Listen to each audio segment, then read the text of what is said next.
Hello, everyone. Good day to all of you, and I hope all of you are in a good health now. I would like to thank the organizing committee for inviting me to give a lecture in this prestigious event. It's a great honor for me to be involved in this meeting. My talk today will be about the relation between COVID-19 and infertility. I would like to start my talk with presenting one important article and may also be considered as a landmark to study the pathogenesis of SARS coronavirus, particularly related to my talk to infertility. Basically, Lee and colleagues published one article in Nature and concluded three important things. First is that a metallopeptidase called angiotensin converting enzyme 2, or also well known as ACE2 receptor, which was isolated from SARS coronavirus, has proven to efficiently bind to SARS-CoV protein. Second is they also found out that SARS-CoV may efficiently replicate with the presence of ACE2 receptor. Third is that, as you can see from the figure on the left, that anti-ACE2 may block this viral replication, but this doesn't happen with ACE1 antibody.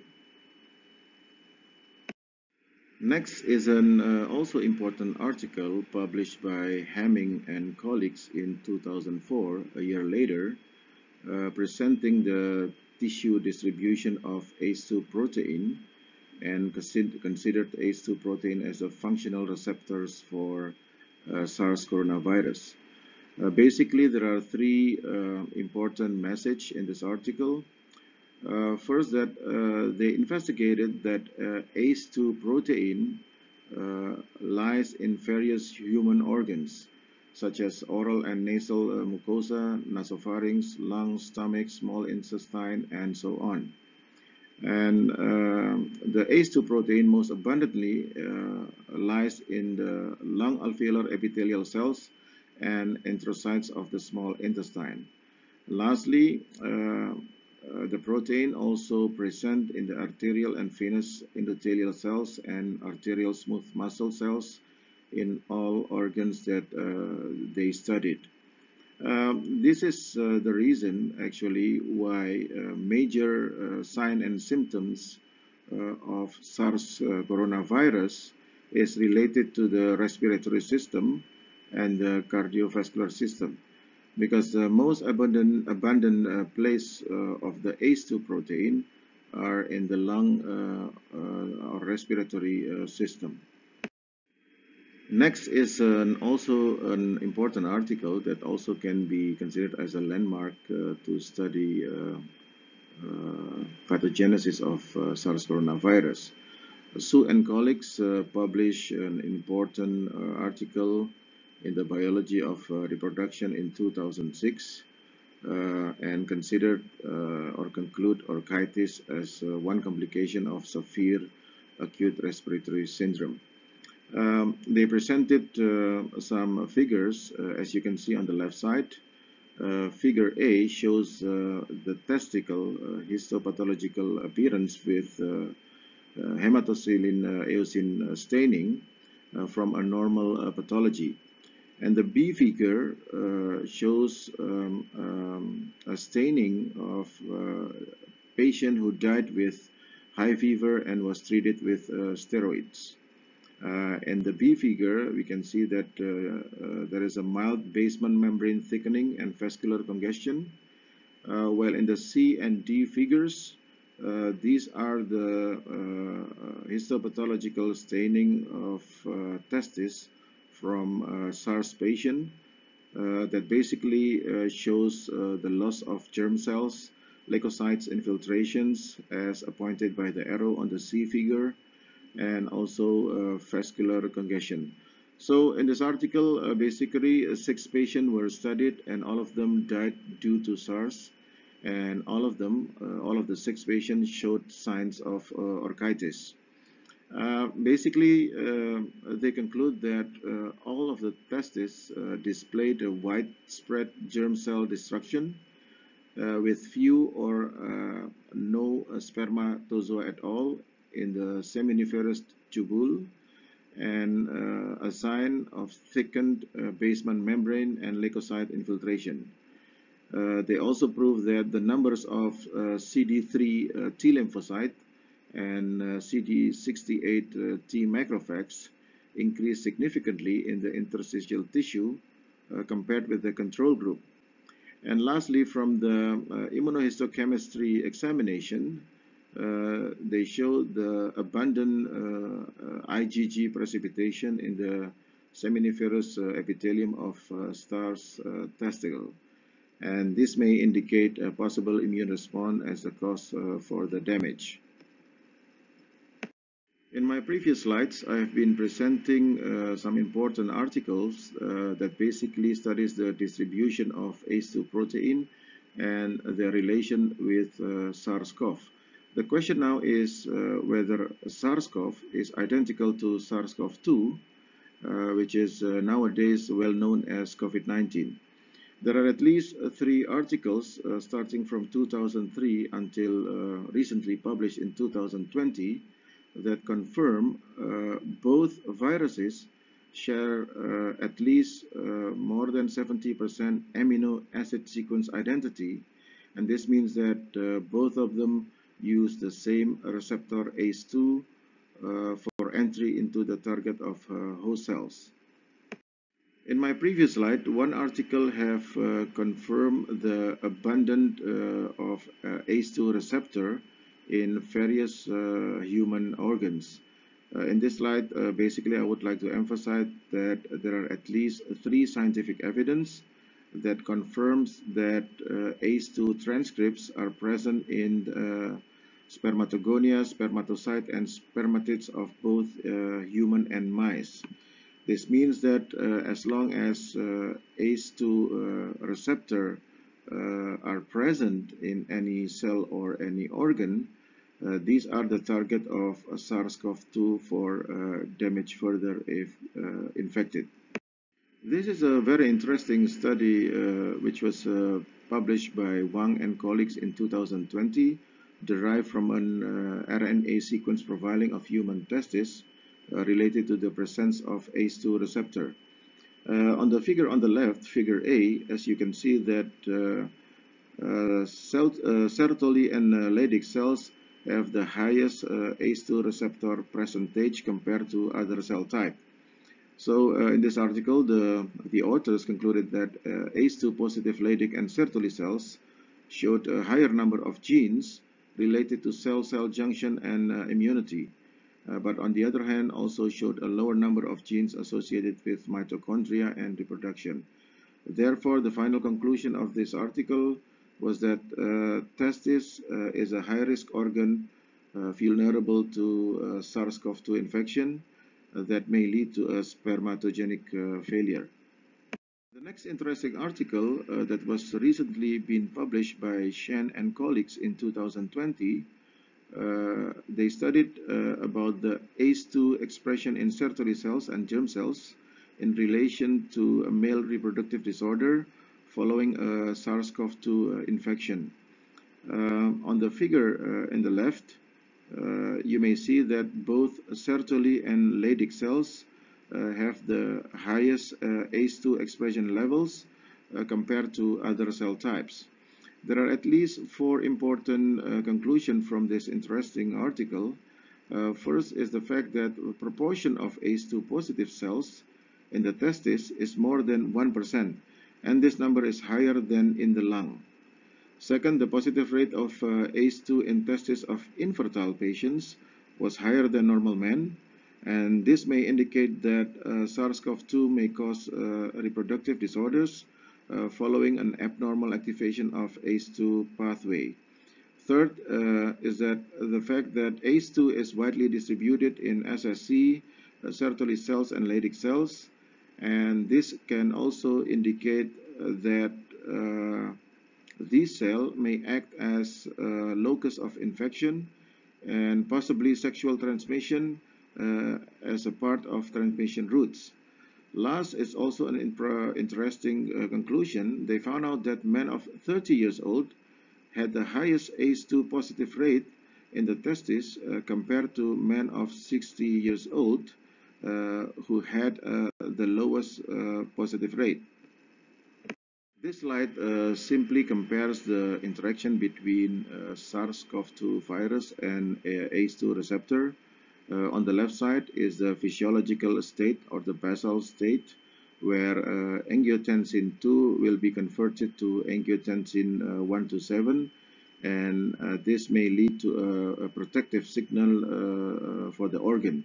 On the other hand, on the right side, when a SARS-CoV-2 virus infects an organ where the virus is attached to the ACE2 receptor, then the conversion of angiotensin 2 will not occur.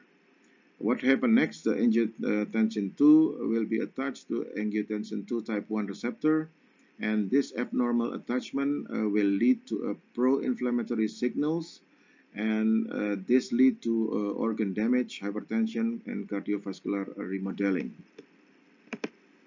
Now let me present one of the clinical evidence related to my topic. It was published by Lee and colleagues in 2020 about the clinical characteristic and results of semen tests among men with coronavirus disease.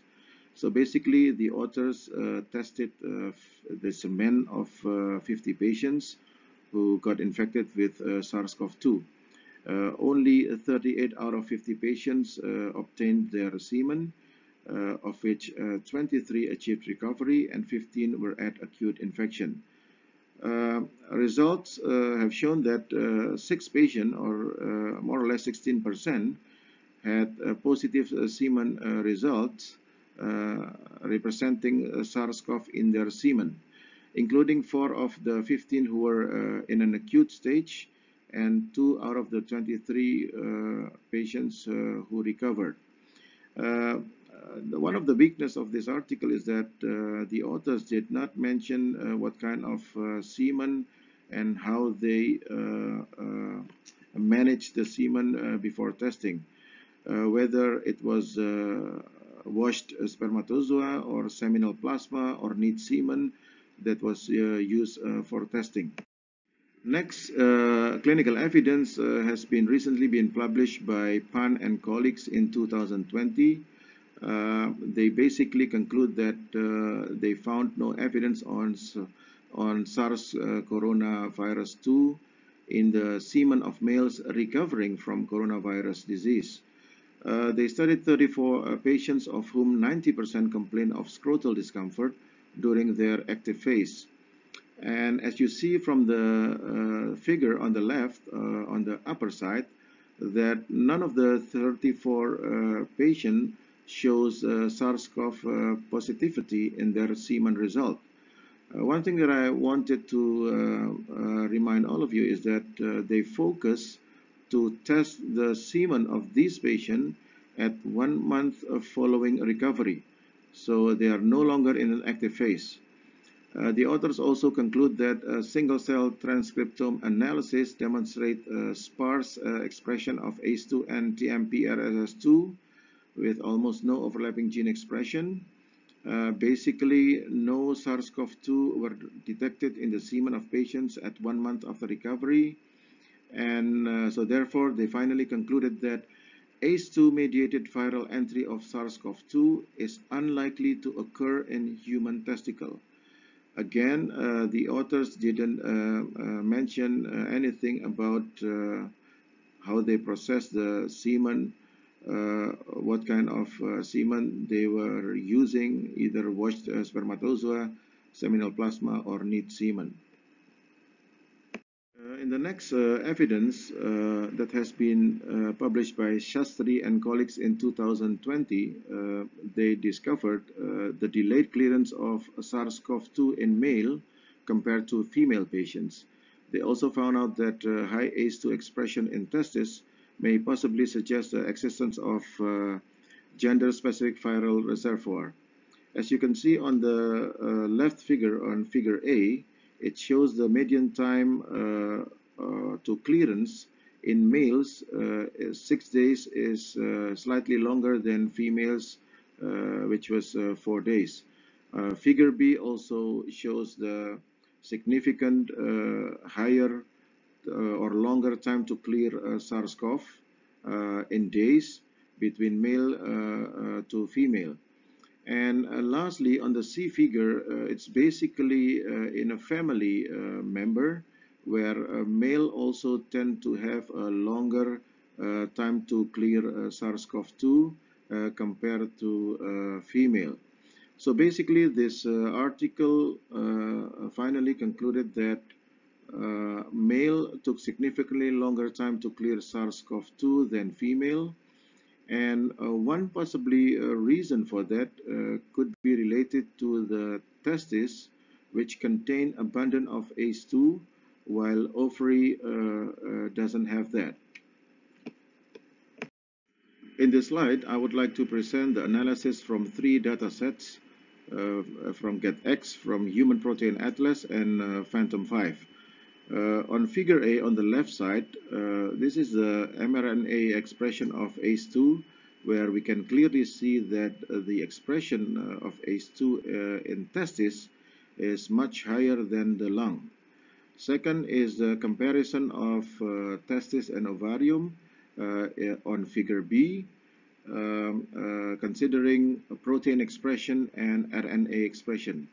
If you see here, the protein expression in Leydig cells and cells in seminiferous duct are both shows high expression, while in the ovarium, related to the follicle cells and ovarian stromal cells, were not detected at all.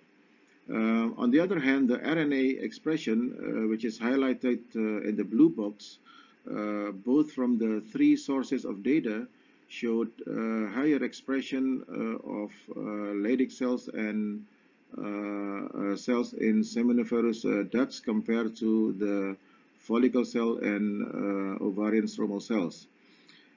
Figure C and figure D basically compares testis and ovarium regarding the staining of 2 kinds of antibody in all the cells.